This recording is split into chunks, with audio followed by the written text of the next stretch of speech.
तो सबसे पहले जानना चाहेंगे कि आपका परिचय क्या है, क्या नाम है आपका? सर नमस्कार। आप सभी लोगों को सबसे पहले तो मेरा नमस्कार। मैं प्रफुल्ल तिवारी, प्रेजेंट में नगर अध्यक्ष कांग्रेस कमेटी चिरगांव और अपने जिला पंचायत वार्ड नंबर 5 पहाड़ी से प्रत्याशी के रूप में भी मैदान में हूँ।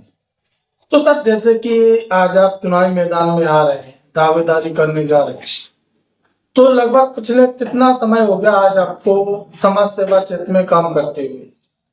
समाज सेवा क्षेत्र में हम राजनीतिक क्षेत्र में पिछले 18 साल से कांग्रेस के रूप कार्यकर्ता के रूप में काम कर रहे हैं। क्षेत्र में वही सामाजिक रूप में जहाँ जिसकी भी मदद के रूप में, और पिछले 10 साल से हम प्रेजेंट में एसआर कॉलेज में भी जॉब कर रहे थे, जिसमें छात्रों के क्षेत्र में भी अपने बहुत सारे नाम हैं। काम उनके एडमिशन कराना, उनको वहाँ में फीस शुल्क में भी उनको मदद कराना, और अभी अपना काम करते हैं। और वर्तमान में अभी किसानों के लिए भी काम किया है, जो उनको अभी रबी की फसल की बुआई की उन्होंने, तो उनके लिए 40-40 किलो गेहूं उनको अभी फ्री दिलवाया, हाइब्रिड वाला एग्रो फॉरेस्ट्री झांसी से। हर गांव के किसान 10-10, 12-12 किसानों को ये अभी हमने दिलवाया है उन्हें। इसके अलावा और कौन कौन से क्षेत्र में आपने समाज सेवा की? और इसके अलावा लोगों की जो भी अपने जैसे हम गांव क्षेत्र से जुड़े हुए हैं, गांव क्षेत्र में उनकी जो भी समस्या है उनके लिए हम तत्पर रहते हैं। चाहे किसी गरीबों के वृद्धा पेंशन बनवाना हो, उनकी जो भी पेंशन समस्या भी हो, उनके लिए अपन खड़े रहते हैं। तो जैसे कि आप पहाड़ी बुजुर्ग वार्ड नंबर 5 से तैयारी कर रहे हैं, तो लगभग कितने गांव में आप अब तक जनसंपर्क कर चुके हैं? अभी लगभग करीबन 20 गांव में भी हमारा जनसंपर्क हो चुका है। 20 गांव में? 20, जो टोटल 34-35 गांव आ रहे हैं उसमें, उनमें से हम अपने 20 गांव कवर कर चुके हैं। और वो ऐसे कवर नहीं कर चुके, उन लोगों से जुड़ के कवर करे हम लोगों ने। भ्रमण करना हमारा उद्देश्य नहीं है, लोगों से जुड़ना उद्देश्य है। तो जो आपने 20 गांव कवर किए हैं, जनसंपर्क किए हैं, तो वहां की समस्याएं भी आपने देखी होंगी? बिल्कुल। तो अभी वर्तमान में इन 20 गांव में कौन कौन सी समस्याएं बनी हुई है? वर्तमान में 20 गांव में सबसे बड़ी समस्या तो आपके सामने लोगों की, जिनके पास भी पहुंचते हैं उनके पास सबसे बड़ी समस्या है खाद की। वो हर फसल के टाइम पे उन्हें खाद की समस्या झेलनी पड़ती है। तो उनके लोगों के लिए अभी तो देखा जाए तो हम उस लायक नहीं है, लेकिन हाँ, लड़ने के तौर पर उनसे बोला है कि हम आपके साथ खड़े हैं, जितनी मदद होगी, जहां आप खड़े होंगे वहां हम आपके लिए लड़ने के लिए, आपके सहयोग के लिए हम खड़े हैं। और दूसरी समस्या गांव में भी देखा जाए तो बदहाल नालियां, सड़कें, और सबसे बड़ी समस्या है उनके साथ में। जैसे अभी आप पास में भी गांव जरियाई है, जरियाई में आप हरिजन बस्ती में जाएंगे तो हरिजन बस्ती में जाने के लिए रास्ता नहीं था पिछले 4 महीने से। वो लोग एक घर से दूसरे घर से कन्वर्ट होकर रोड तरफ जा रहे थे, उनके आप रोड पर पैदल चल के रात नहीं जा सकते।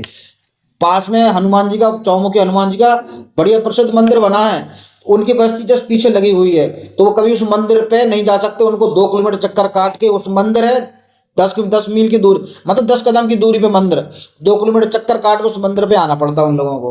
तो ये समस्या उन लोगों की देखी है, जब गए हैं तो उसको बढ़ाए आगे का सोच, प्रधान से बात की कि भैया इन लोगों की समस्या को दूर करो, क्या दिक्कत है। नाली की दिक्कत है तो नाली के लिए आपकी क्षमता में जो आप करिए, नहीं तो आप ऊपर दइए न, वरना हम जाएंगे ज्ञापन देंगे उन लोगों को। और कौन कौन सी समस्या आपको इसे देखने को मिली? उन लोगों की यही समस्या है कि अभी जैसे जो ज़्यादातर समस्या उनके पास, अभी फसल बो चुके हैं, छुट्टा जानवरों की समस्या भी बहुत ज़्यादा आ रही है। लोगों के आसपास कई गौशालाएं खुल चुकी हैं, सरकारी पैसा लेके गौशाला खोल दी, गैया, गाय, भैंसें रोड पे, छुट्टा जानवर रोड पे घूम रहे हैं। उन लोगों को उस समस्या भी सबसे बड़ी समस्या होती है। इसके अलावा अगर बात की जाए शिक्षा स्तर की, तो जहां जहां आप गए हैं तो वहां का शिक्षा का स्तर कैसा है? शिक्षा का स्तर सामान्य है। लोगों को एक तो सबसे बड़ी समस्या है, लोगों को जानकारी देने वाला नहीं है, उन्हें क्या करना चाहिए। उन्हें सिर्फ अभी गांव में बेसिक वो जानकारी होती है कि हम हाई स्कूल करेंगे, 12th करेंगे और अपने जाएंगे तो चिरगांव में जाके अपने BA BSc कर लेंगे, बस हो गई। उन लोगों को अब हम जैसे अपने जिस कॉलेज से आते हैं, हमारे जो प्रिंसिपल हैं वहाँ पे डॉक्टर आशीष खंताल जी, तो हम लोग जाते हैं गाँव में, उनको मॉनिटरिंग करते हैं। उनको आगे जैसे जो बच्चे भी 12th में हैं उन लोगों को बैठते हैं, उनको बताते हैं कि अब आप जैसे बायोलॉजी लाइन से, मैथ लाइन, तो आप क्या क्या कर सकते हैं इस तरीके के। ये हमारा जैसे हम SR कॉलेज है, उन लोगों को इस तरीके के ये पॉम्पलेट्स वगैरह रखे हैं, तो ये लेके जाते हैं उनके पास, तो उन्हें दिखाते हैं कि आप जाइए, लोगों से, हम लोगों से जो भी समस्या है आपकी हमें बताओ, हम आपकी मदद करेंगे आपको आगे बढ़ने के लिए। यानी कि आप प्राइवेट कॉलेज का समर्थन दे रहे हैं। नहीं, प्राइवेट कॉलेज का समर्थन नहीं है, क्योंकि हम एक कॉलेज में उसमें हमने जॉब की है। जी। उसमें कहना चाहिए कि हम पढ़े लिखे होने के बावजूद बेरोजगार थे ना, तो इस कॉलेज ने हमें रोजगार दिया, इसलिए इसका समर्थन करते हैं। समर्थन करने का मतलब ये नहीं कि प्रॉपर्टी कॉलेज का, जी। मतलब ये है कि उस कॉलेज में हम रहे हैं तो हमें उसको पता है कि उसकी क्या शिक्षा है, क्या क्वालिटी उस शिक्षा की, तो उसे बताते हैं हमें। हम यानी कि आपका मानना है कि जो आज गवर्नमेंट कॉलेज चल रहे हैं उनमें शिक्षा का स्तर सही नहीं है। गवर्नमेंट की शिक्षा का स्तर तो आप प्राइमरी स्कूल से लेके गवर्नमेंट स्कूलों की सारी की आप देख जी। लीजिए, जो कुछ है गवर्नमेंट सब प्राइवेट की तरफ दौड़ा रही है। उन्होंने शिक्षा के तौर पे हो चाहे किसी भी लाइन में, शिक्षा में उन्होंने कहा प्राइवेट को ज़्यादा महत्व देते हैं वो लोग। शिक्षा में सरकारी कॉलेज वगैरह पढ़े हैं, कचरा बना दिया है उन लोगों ने प्राइवेट संस्थानों को। तो अगर इसी क्रम में अगर बात की जाए अन्ना जानवरों की, जो आपने बताया कि आज अन्ना जानवरों से किसान परेशान है, तो इस पर जो वर्तमान जिला पंचायत सदस्य रहे उन्होंने इस पर कोई कदम क्यों नहीं उठाया? कदम जिला पंचायत ने उन्होंने भी उठाते होंगे, उनकी जानकारी नहीं है, लेकिन हाँ समस्या है क्षेत्र में। नहीं, अगर कदम उठाते तो फिर वर्तमान में हालात कुछ और होते ना। वो लोगों की समस्या अगर उन्होंने उठाए होते या लोगों की सुनी होती तो लोगों की समस्या हमारे सामने नहीं आनी चाहिए थी। वही चीज मैं कह रहा हूँ आपसे। अगर वो कोई भी जनप्रतिनिधि हो, अगर वो क्षेत्र में जाता, उन लोगों की उनको सुनता, उनकी समस्याओं को उनका निवारण करता, तो जो समस्या हमारे सामने उन्होंने रखी है वो नहीं होती। वो तो जिला पंचायत है, यहाँ और भी तो क्षेत्र में सांसद विधायक भी तो चुन के इसी क्षेत्र से गए, उनके भी प्रतिनिधि जाते हैं। बिल्कुल। सिर्फ आप तो जाते हैं कि आप तो वोट डालो। अगर इसी क्रम में बात की जाए, जैसे कि आपको जानकारी है कि आज कई जगह अवैध कच्ची शराब का बिक्री बहुत जोरों पर है, जिसके चलते कई घर बर्बाद हो चुके हैं।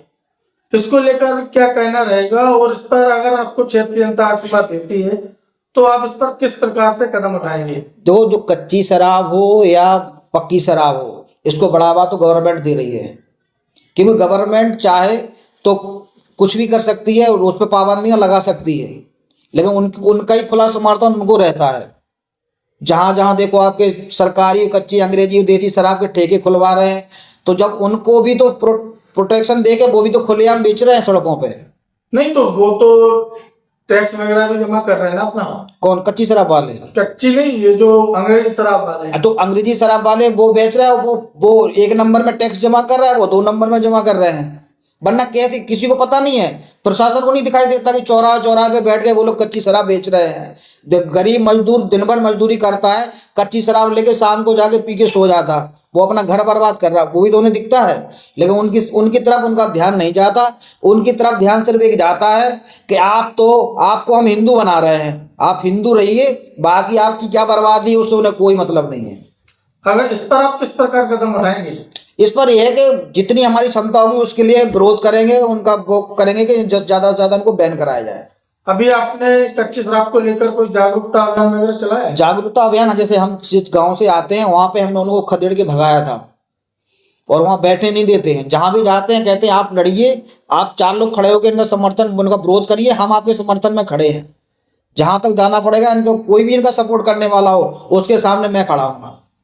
अगर क्षेत्रीय जनता आपको आशीर्वाद देती है और आप जिला पंचायत सदस्य के पद पर आते हैं, तो सबसे पहला मुद्दा क्या रहेगा आपका विकास की ओर? सबसे पहला मुद्दा तो हमारा है शिक्षा की ओर, कि लोगों को शिक्षा के लिए जागरूक करना, जो आने वाली पीढ़ी है उनको उनकी शिक्षा की तरफ ले जाना, क्योंकि आज शिक्षा की तरफ से उनका मोह भंग हो चुका है। हर किसी को युवा नेता बनने की तरफ होड़ लगी हुई है। लोग शिक्षा की, अपनी एजुकेशन की लाइन हटके सिर्फ आज हिंदुत्ववादी, मुसलमानवादी, इन सारी राजनीतियों में छोटे से छोटे बच्चा और बड़े से बड़े लोग फंसे हुए हैं। तो हमारा प्रयास यही रहेगा कि सबसे पहले उन लोगों को शिक्षा की ओर ले जाएं, ताकि आने वाला भविष्य उनका सुधर सके। राजनीति से, हिंदुत्व से, मुसलमान से ना उनका भविष्य सुरक्षित होगा, ना हमारी आने वाली पीढ़ी सुरक्षित होगी। चैनल के माध्यम से क्या कहना रहेगा सभी क्षेत्रवासियों के लिए?